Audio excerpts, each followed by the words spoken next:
Alright, sitting up here on Mount St. Helens doing one of these, I figured I'd do a quick one on number and letter meditation, since I've done quite a bit of this on the road, and it's actually worked out pretty well. I mean, it ends up being a very effective way to basically do an ordered meditation that covers a wide range of paths in your body, and allows you to really cover most of the zones that might get clogged up.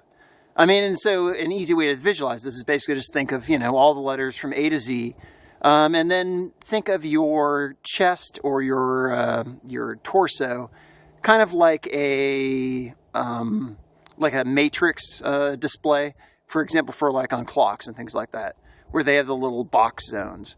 But, maybe make this one a 2x2, so that your spine basically divides it, and then your spine's divided in half, and then think of it that way. Plus, you can also do it forward to back as well, so then you can basically divide it into kind of a box inside of there.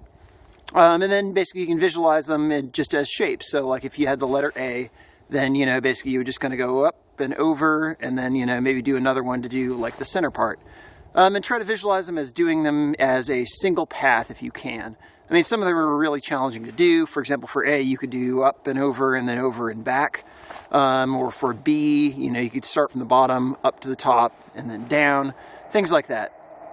But doing it as a single path, I find it tends to move things around in your body better, particularly for some of the ones where it would actually go up into like a shoulder or somewhere in that zone. For example, like I, you could do like a kind of a cursive I where you're tracing down through, and that actually works quite well for those.